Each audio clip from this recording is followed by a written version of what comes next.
Eto mga kabarbers, first time natin gumamit ng 16 guard. Buti yung isa nating kasamahan bumili ng 16 guard kaya nakakagamit na tayo ng 16 guard ngayon. So ito lang pala yung technique para makakatalab yung 16 guard. Hahawakan lang pala natin yung buhok para maputol. Yun nga lang may katagalan yung paghagod natin dito. Kasi medyo matagal siyang tumalab mga kabarbers, iisahin mo talaga yung buhok para maputol lang yung buhok. Tiyaga lang talaga pag gugupit tayo ng 16 guard. Buti pumayag yung client natin na magpa-video. Dito naman sa gilid, gumawa lang ako dito ng mid-taper. Yun kasi yung nakikita kong bagay sa 16 guard na gupit. Para kasi sa akin, mas bagay yung mid-taper para mas malinis sa tingnan. Yung medyo mataas yung nakikita nating fade dito sa may gilid. Malinis kasi yung tingnan eh. Dito naman sa may likod, nag-request nga pala yung client natin na gagawa daw tayo ng design. So, hula-hula na naman yung design na ginawa natin dito. Buti na lang, lagi tayong nanonood ng mga video ng iba. Kaya nakakakuha tayo ng mga magagandang diskarte sa paggugupit natin. Para kasi sa akin, mas maganda yung dinadagdagan natin yung kaalaman natin sa paggugupit. Yung bang tinatawag nilang still learning kahit medyo matagal na tayo naggugupit. So, yun naman talaga yung totoo mga kabarbers.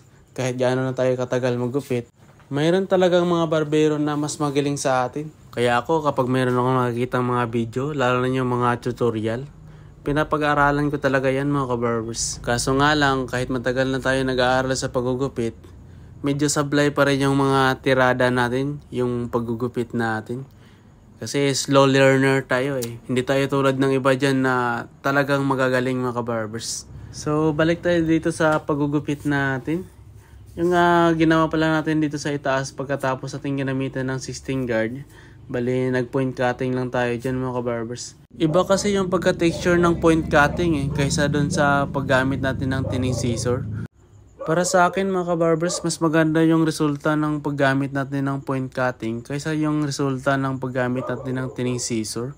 Mas maganda yun sa 16 guard, yung point cutting. Tulad nito mga kabarbers. Pero para lang yun sa akin mga kabarbers . Lahat kasi ng barbero may kanya-kanyang passion sa paggugupit eh. Yun yung mas maganda sa akin eh, yung point cutting. So balik tayo dito sa paggugupit natin. After ko siyang ginupitan, gumamit ako ng blower dyan para matanggal yung mga buhok. And then gumamit ako ng wax para mabango at saka maangas tingnan kapag lalagyan natin ng wax. Sa mga nag-i-expect dyan na sobrang gandang gupit, wag na kayong mag-expect kasi 80 pesos lang yung gupit na to. Siyempre, pang-80 lang din yung resulta. Tingnan nyo naman yan mga kabarbers. 80 pesos lang yan, may design pa sa likod. Free lang yung design na yan mga kabarbers. Hula-hula lang kasi yung design na yan eh.